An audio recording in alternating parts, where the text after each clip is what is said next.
Bonjour à tous, bienvenue sur la chaîne Helleuse Guidance pour le message du lundi matin pour la semaine à venir. Alors aujourd'hui, on va utiliser l'oracle de la lune de Stécie Desmarco. Vous trouverez les références dans la barre d'informations juste en dessous de la vidéo. Alors c'est parti, on va tirer une carte pour chaque signe et je vais vous lire ce qu'il y a écrit dans le petit livret de l'auteur pour chaque carte tirée. Allez, on y va et on va commencer par les béliers. Vous trouverez bien sûr le timing de chaque signe en bas aussi dans la barre d'informations pour aller directement à celui qui vous intéresse. Allez, les béliers.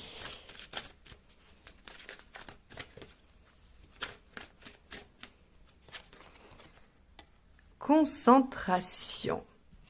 Alors, c'est la gibbeuse croissante et la carte 14. Concentrez-vous entièrement sur la tâche à accomplir. Il n'y a pas de place pour une approche non ciblée.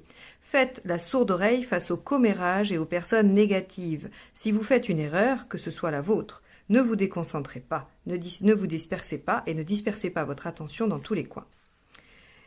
Lorsque nous accordons toute notre attention à quelque chose, nous sommes plus susceptibles de prendre des mesures justes et rapides. Nous avons plus de chances de finir quelque chose que nous souhaitons terminer si nous nous focalisons dessus, et nous sommes plus susceptibles de planifier et de réussir nos réalisations si nous prenons le temps de bien réfléchir au comment. Même quelque chose d'aussi simple que de manger est plus agréable si nous prenons le temps de nous concentrer sur ce que nous sommes en train de faire et sur toutes les stimulations sensorielles qui l'accompagnent. Qu'est-ce qui empêche la concentration? Les diversions, le plus souvent, celles que nous créons ou que nous permettons. Quand nous avons peur de notre propre croissance ou de notre grandeur, nous pouvons tergiverser. Nous plaçons ainsi des embûches sur notre propre chemin. Nous pouvons même nous concentrer sur tout le monde, sauf sur nous-mêmes pour n'avoir jamais le temps de faire les choses que nous nous sommes fixées. Et ainsi, nos rêves et nos souhaits ne se réalisent jamais. Nous pourrions permettre aux opinions des autres de nous ralentir en nous laissant leurs critiques et leurs opinions nous affecter inutilement. Pour vous concentrer sur vous-même et sur ce que vous faites, il vous faut oublier les préconceptions de notre société. Ne prêtez attention qu'à vous-même. Et concentrez-vous plutôt sur ce qui vous semble si profondément juste et bon pour vous, sur ce que vous voulez vraiment. Si vous restez concentré sur votre désir, il se réalisera bientôt. Bon. Taureau.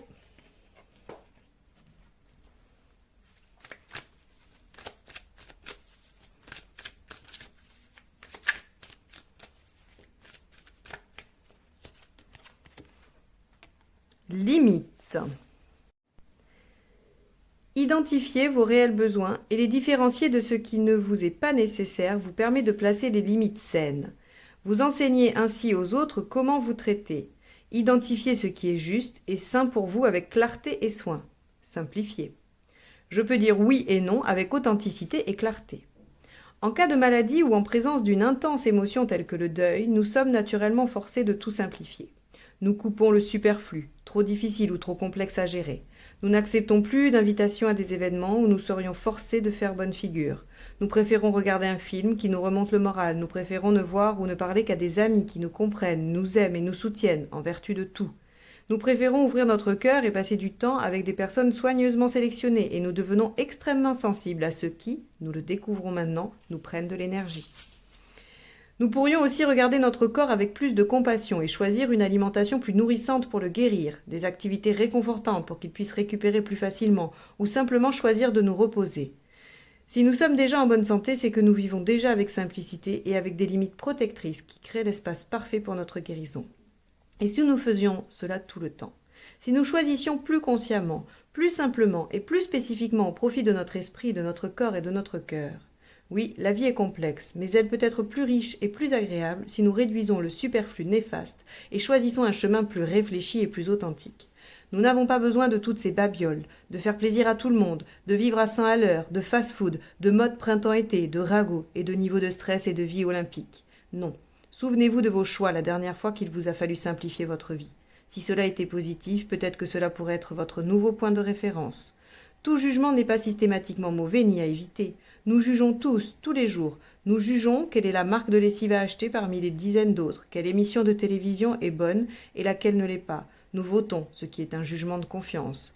Nous avons un système légal avec un juge. Nous jugeons ce que nous sommes prêts à accepter et ce que nous refusons.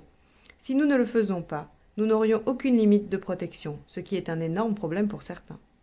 Se concentrer uniquement sur ses propres expériences et fermer les yeux sur les injustices qui nous entourent marche peut-être pour les gourous, mais pour ceux d'entre nous qui veulent être les acteurs d'un changement mondial, je juge, et je le dis avec joie, que certaines choses sont tout bonnement inacceptables. Je m'efforce donc de changer ce qui peut l'être. Ceux qui ont jugé que l'esclavage n'était pas juste se sont impliqués dans le changement, au point de menacer de faire la guerre. Les gens ont jugé que la chasse à la baleine devait s'arrêter, et elle a donc été interdite dans la plupart des pays. Nous avons jugé que l'apartheid n'avait pas raison d'être, et des gens sont morts pour que cela change. Un homme courageux, Nelson Mandela, a été emprisonné plusieurs décennies pour cela. Les limites enseignent aux gens comment nous traiter, et c'est en soi une sorte de jugement positif. Bien, c'était un long message pour vous les taureaux, j'espère que je ne vous ai pas endormi jusqu'à la fin. Gémeaux, on y va.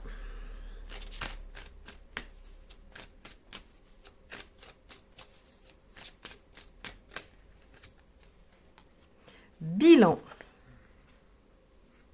Allez, on va voir ce que ça vous dit. Il est temps d'évaluer votre position actuelle. Assurez-vous de révéler vos discordances subjectives et d'être honnête avec les autres comme avec vous-même. Parfois, la décision la plus difficile est la meilleure. Vous devriez pouvoir faire le bilan de la situation et avancer rapidement sur la base de cette évaluation. Je prends plaisir à faire des choix réfléchis et à agir en conséquence. Vous avez commencé votre voyage et il est maintenant temps d'évaluer où vous êtes pour déterminer quelles seront les étapes prochaines. Vous avez pris votre décision, vous avez travaillé et avancé dans ce sens pendant un certain temps. Mais vous avez la sagesse de savoir qu'il est toujours plus prudent de vérifier sa trajectoire en consultant à nouveau la carte. Parfois nous empruntons un chemin et nous nous y entêtons, même lorsqu'il semble que ce n'est pas la bonne voie pour nous. Parfois, nous avons le sentiment d'être allés trop loin pour faire demi-tour et nous poursuivons sur une voie et vers une destination qui ne nous convient plus ou qui ne nous satisfont plus. Pourtant, si nous avions eu le courage de réévaluer la situation en chemin, nous aurions peut-être atteint une meilleure destination. Le moment est venu d'examiner attentivement tous les aspects de votre vie, en particulier les domaines dans lesquels vous avez défini des intentions ou des objectifs. Demandez-vous, est-ce toujours ce que je veux ? Est-ce que je veux toujours atteindre ce but ? Si la réponse est non, demandez-vous ce que vous pouvez faire en route pour vous diriger vers ce que vous désirez maintenant. Bien que ce ne soit pas toujours une partie de plaisir, faire le bilan peut avoir un rendement très élevé pour nous si nous prenons la peine de le faire. Eh bien, c'est-à-dire que nous questionnons vraiment et honnêtement comment vont les choses. Nous avons tous une sorte de zone de déni qu'il serait intelligent d'exposer au grand jour en consultant un ami de confiance, afin de mettre un terme aux schémas comportementaux négatifs répétitifs en déracinant la cause. Mettre en lumière nos zones d'ombre et d'autosabotage et agir pour s'en défaire est l'un des plus grands catalyseurs de changement dans une vie. Bien, les Gémeaux, voilà votre message.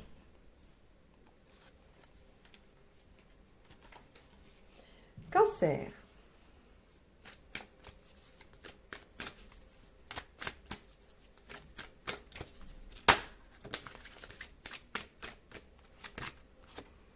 Beauté. La beauté peut guérir même l'esprit le plus brisé. Elle est présente partout dans la nature. Il nous suffit d'ouvrir les yeux. Elle se décline à l'infini. Il ne tient qu'à nous de savoir la voir. J'aime ma beauté à moi. Débarrassez-vous de tout ce que vous trouvez désagréable et inutile. Je vois la beauté partout et cela élève ma vibration. La beauté est un de mes principaux besoins, d'être exposé à ce que je trouve beau pour faire le plein d'énergie. Vous pourriez trouver cela étrange, mais c'est loin d'être rare, surtout chez les créatifs et les artistes. Pour moi, la beauté n'est pas liée à la quantité de maquillage, ni à l'idéal de beauté de la société. Pour moi, la beauté, c'est la nature, et m'entourer de choses que je trouve esthétiques et agréables. Je regarde autour de moi alors que j'écris, et je peux voir de sombres nuages encombrer le ciel, venté, dans lequel jouent les oiseaux. Et c'est magnifique. Mon bureau se décore d'un petit morceau de verre qu'un ami a créé pour moi, d'un petit bol rempli de fleurs, de frangipaniers d'été. Mes pieds reposent sur un tapis tissé à la main aux couleurs du désert et mes ongles sont peints d'un turquoise chatoyant, ma couleur préférée. Toutes ces choses sont pour moi des expressions de la beauté. Elles me mettent de bonne humeur, égayent mon regard, mon cœur et mon esprit. Tout le monde peut faire l'expérience de la beauté tous les jours, il suffit de choisir de la voir. L'une des différences importantes entre l'ancienne notion païenne et l'idée moderne de la beauté, et que les anciennes traditions nous enseignent qu'il nous faut développer et renforcer notre moi profond pour permettre et promouvoir la véritable beauté. Ceci est primordial, car la connexion corps-esprit est vitale lorsqu'il s'agit de beauté et de vitalité. Même s'il est parfaitement acceptable de suivre des thérapies qui nous traitent ou nous embellissent extérieurement, il est tout aussi important de stopper les mauvaises habitudes qui portent préjudice à notre santé et vont à l'encontre de notre progrès. Par exemple, vous pourriez utiliser les traitements les plus efficaces sur le marché pour nourrir votre peau, mais si vous ne pouvez pas arrêter de fumer, votre peau ne rayonnera pas au mieux de ses capacités. L'idéal de beauté déséquilibré du monde civilisé est à son paroxysme, avec une augmentation toujours en hausse des chirurgies esthétiques et des produits chimiques injectables. Chacun a le droit de décider pour soi de ce qu'est la beauté physique et de ce à quoi il veut que son corps ressemble, mais c'est l'origine de ces influences qui est inquiétante. Qui a dit à la femme qui a changé son apparence que quelque chose n'allait pas avec son visage, ses yeux, son sourire, son expression? Qui a eu l'audace de dire « vous n'êtes pas assez » car elle avait des rides d'expression lorsqu'elle souriait? Pensez-y. Qui rend les femmes en particulier si peu sûres d'elles? Qui veut que vous vous interrogiez ainsi que la façon dont vous interagissez avec le monde et pourquoi?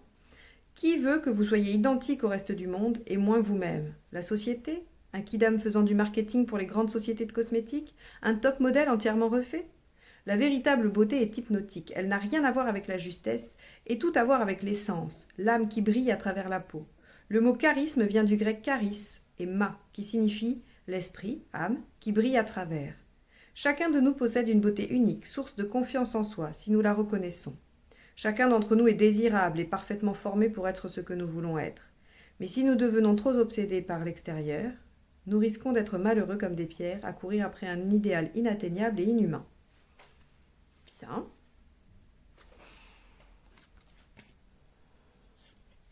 Lion.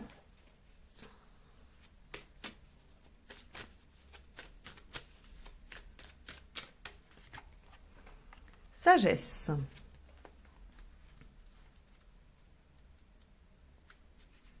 Alors, hop.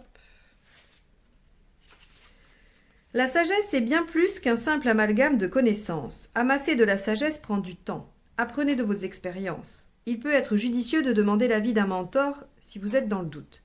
Il est une chose que vous ne voyez pas encore et qu'il vous faut questionner de façon plus approfondie. J'utilise mes connaissances et mon expérience pour prendre de plus sages décisions. On dit souvent que le corps a sa propre sagesse innée. Lorsque nous sommes en bonne santé, il sait exactement quoi faire et fait ce dont il a besoin pour nous garder en vie sans même que nous ayons à y penser. La plupart du temps, nous ne sommes ni conscients des battements de notre cœur ni de notre respiration. De même, nous avons un système de raisonnement inné, l'intuition, qui nous permet d'obtenir des réponses ou de recevoir des informations sans passer par notre pensée consciente. C'est cette sensation ou intuition qui nous offre des informations ou des connaissances. Certaines personnes pensent que cette sagesse nous vient des dieux, qu'elle est l'étincelle de la voix divine qui survit en nous. C'est une sagesse séculaire, engrangée dans la partie la plus ancienne du cerveau humain. À cela s'ajoutent les connaissances et l'expérience, ce que nous discernerons et apprendrons au fil de la vie. Si le résultat de tout cela est précis, s'il vous sert par son bon sens, c'est qu'il est probablement sage.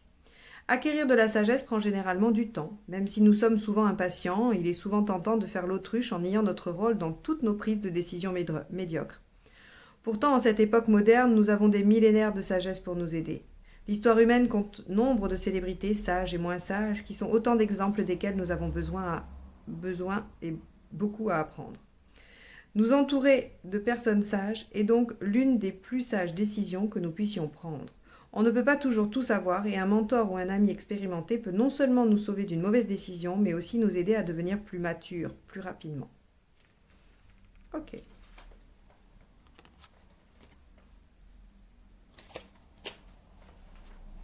Vierge.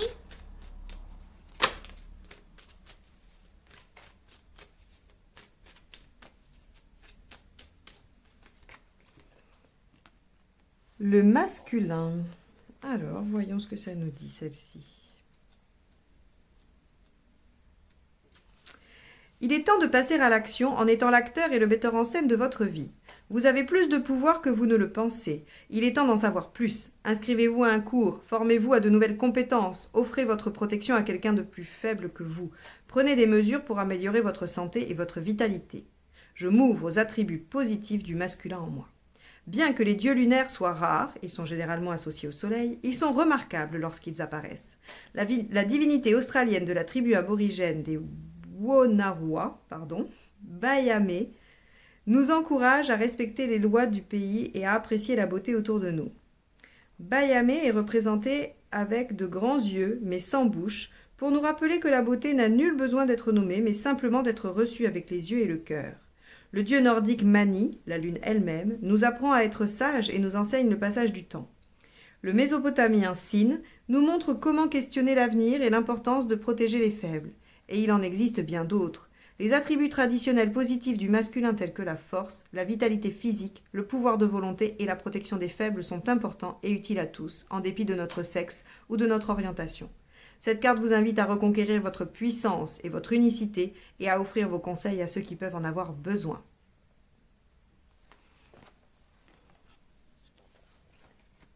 Balance.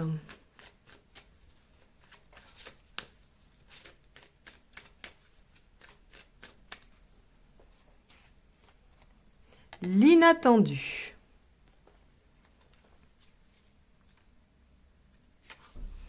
En dépit de tous vos plans, la vie est faite d'imprévus. Soyez résilient devant l'impromptu.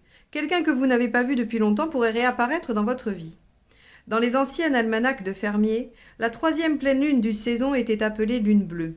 La définition la plus récente et communément acceptée de nos jours est celle de l'occurrence de 2 pleines lunes dans un même mois civil.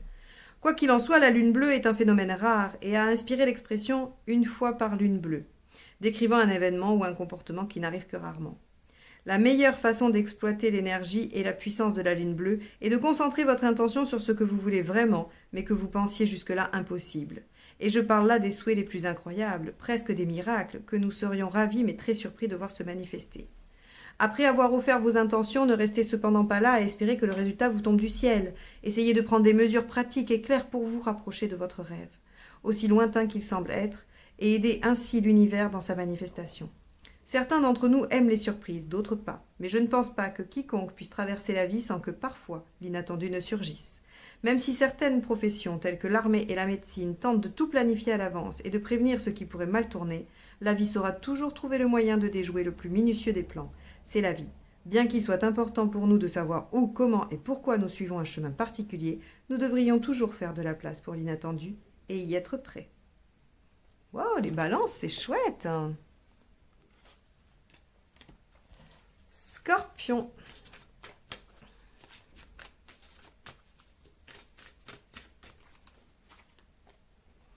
Épanouissement. Déjà, rien que le titre, hein. N'abandonnez pas, vous avez choisi cela. Ignorez ce que les autres pensent ou disent à votre sujet. Ouvrez-vous et élevez-vous. Une personne peut jalouser votre succès. Fêtez vos victoires. Je m'épanouis avec joie et je ne ressens aucune peur. Dans mon pays, il n'y a pas vraiment de prés, ces grands espaces verts s'ouvrant à perte de vue entre forêts et montagnes. Ce genre d'espace qui vous murmure « Viens, repose-toi un peu, couche-toi ma douce, c'est si bon ». Le premier vrai pré que j'ai vu était au parc national de Yosemite aux États-Unis. C'était au début du printemps. Les chutes de neige avaient eu à peu près cessé, et la nature en avait profité pour renaître. Aussi loin que portait mon regard s'étendait une vaste prairie d'herbes couverte de fleurs épanouies. C'était tellement beau que j'en ai eu les larmes aux yeux. Je suis restée là, pendant un long moment, à contempler ce paysage féerique. Tout semblait si joyeux, si empli d'espoir et de renouveau que moi aussi, je me suis sentie neuve, heureuse et pleine d'espoir. Je suis entrée dans le pré, entourée de fleurs dont la brise portait le parfum. Le pollen saupoudrait mes vêtements et je pouvais entendre le jovial bourdonnement des insectes. En cet instant, je fus submergée par une vague de reconnaissance, là, à faire partie de ce pré. Tout semblait possible ici. Il est temps de vous épanouir à votre tour. Nous plantons des graines, physiquement et métaphoriquement, sous forme d'intention, afin qu'elles s'épanouissent dans ce monde. Peut-être que le voyage a été long et dur, mais nous ne devrions pas abandonner, surtout si nous sommes proches. La peur est l'émotion qui vient freiner ou empêcher l'écoulement de la vie et de la floraison. Peur de l'échec, peur du succès, peur du changement, peur de ce que les autres pensent. La liste est longue, mais sachez que si vous vous libérez des peurs inutiles, vous pourrez enfin profiter de votre croissance et de votre épanouissement, et que cela en vaut vraiment la peine. Alors, les scorpions, on lâche pas. Sagittaire.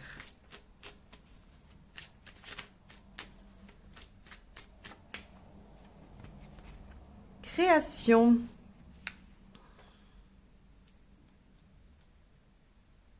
Hop. Vous pouvez créer votre propre destin, soyez industrieux. Chaque créature sur Terre crée. Accueillez le processus de création. Économisez votre temps et votre argent. Faites des réserves. Je suis un puissant créateur. Créez mon droit de naissance. En anglais, nous avons une expression. Occupé comme un castor. Car les castors sont vraiment des animaux industrieux. Non seulement ils créent des architectures sophistiquées, leurs maisons sont semi-submersibles, mais ils changent le cours des rivières et des voies navigables en créant des ponts de barrages stratégiques, modifiant ainsi leur environnement pour eux-mêmes et d'autres animaux. Comme le castor, nous pouvons aussi créer avec ardeur et vigueur. Tout le monde est créatif. Cela n'est pas réservé aux artistes, designers, musiciens et écrivains. Nous sommes tous encouragés à penser de manière plus créative, à résoudre des problèmes en imaginant des solutions hors du commun, à inventer de nouvelles façons de faire et à imaginer de nouvelles pistes. Cette lune est une lune d'action. À cette époque, nos ancêtres de l'hémisphère nord se préparaient pour l'hiver. Ils conservaient la nourriture, préparaient les pots, collectaient des plantes médicinales, renforçaient leur maison s'ils n'étaient pas nomades et se préparaient à déménager si besoin, vers de meilleurs terrains de chasse. Quiconque ne travaillait pas dur à cette période risquait de souffrir grandement une fois l'hiver venu. Il est grand temps de passer à l'action. Ok. Capricorne. Ah, bah elle est tombée. Ce sera l'abondance pour vous. Alors, on y va. Profitez de cette période d'abondance tout autour de vous. Vous êtes entouré de possibilités et d'opportunités. Vous êtes ouvert et réactif à l'abondance autour de vous. Il y en a assez pour tout le monde. Je suis abondant et je suis entouré d'opportunités. La lune de la chasse est traditionnellement la lune de l'abondance, celle où la chasse était la plus abondante et repoussait la peur du manque. Cette lune est grosse et brillante dans le ciel, parfois même orange foncé, offrant une lumière vive permettant d'aller chasser tard le soir. Nos ancêtres n'avaient pas à leur disposition des supermarchés avec tout ce dont ils avaient besoin, et la viande ne leur était pas offerte prédécoupée et emballée dans du plastique. On ramassait des œufs, on fabriquait des vêtements chauds à partir de la peau des animaux chassés pour leur viande, rien n'était gaspillé. Cette abondance faisait partie d'un cycle, comme tout autre, et comme elle n'était pas présente tout le temps, cette période devait être mise à profit avant que l'hiver austère et stérile ne frappe à la porte. Les chasseurs devaient être prêts, leurs armes affûtées et leurs compétences de pistage perfectionnées. De nos jours, nous avons perdu de vue ces cycles naturels d'abondance et de stérilité puisque la plupart d'entre nous, nous sommes éloignés des terres agricoles et d'un environnement naturel. Cependant, ces cycles existent toujours, bien que nous n'en ayons pas forcément conscience. Dans l'hémisphère nord, cette lune se lève normalement en octobre, juste avant les premières neiges hivernales. Bien.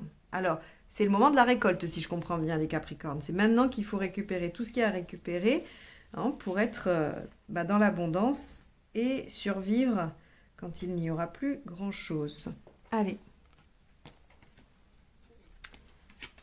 Verseau.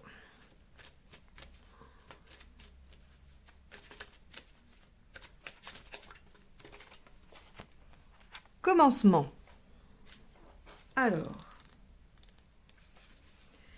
Cette lune vous offre un nouveau départ. Votre voyage commence. Avancez vers de nouveaux horizons. C'est l'heure de mettre l'accent sur votre santé et votre bien-être. J'accepte le renouveau et je m'engage dans de nouvelles aventures avec joie. Il y a quelque chose d'incroyablement poétique et même de romantique à propos de ce petit morceau d'argent qu'est la nouvelle lune.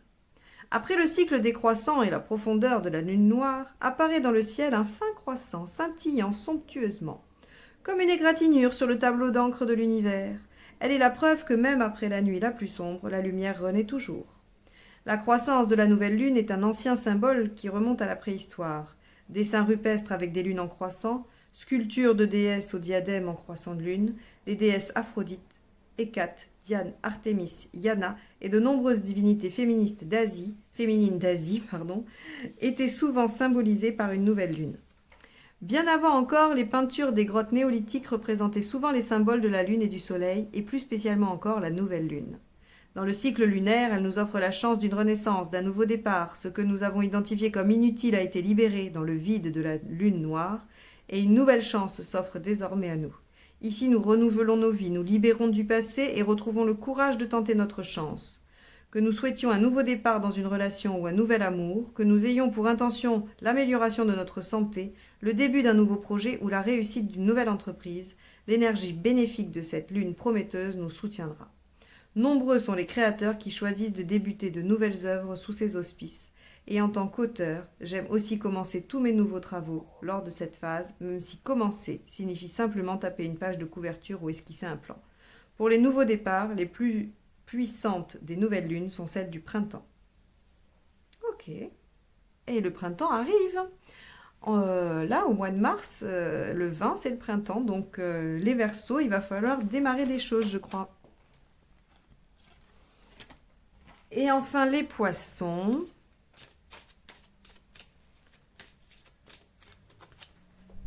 Réalisation. Avec la conscience de soi vient la réalisation. La connaissance est une forme de puissance. L'examen de votre rôle dans cette situation est important. J'ai conscience de moi-même et j'agis en fonction de mes réalisations.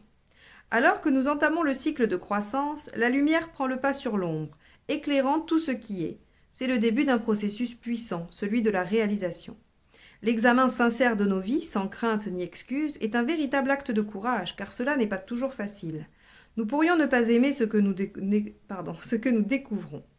Pourtant, sans conscience de soi et sans la volonté d'agir en fonction de ces réalisations, que nous les percevions comme négatives ou positives, nous ne pourrions pas changer ni évoluer. La prise de conscience des mauvaises habitudes et des comportements néfastes, voire autodestructeurs ou destructeurs, qui nous font tant de mal, est une position de puissance, même si nous pouvons tout d'abord nous sentir inquiets et tourmentés par cette découverte. Mais grâce à elle, nous pouvons alors prendre la responsabilité personnelle de changer notre situation, car nous savons où nous en sommes. Se connaître plus complètement nous permet de nous accepter plus volontiers et d'oser nous aimer exactement tels que nous sommes. Ok, bon, merci à tous d'avoir écouté jusque-là. Je vous souhaite une belle semaine et je vous dis à lundi prochain pour de nouveaux messages. Au revoir.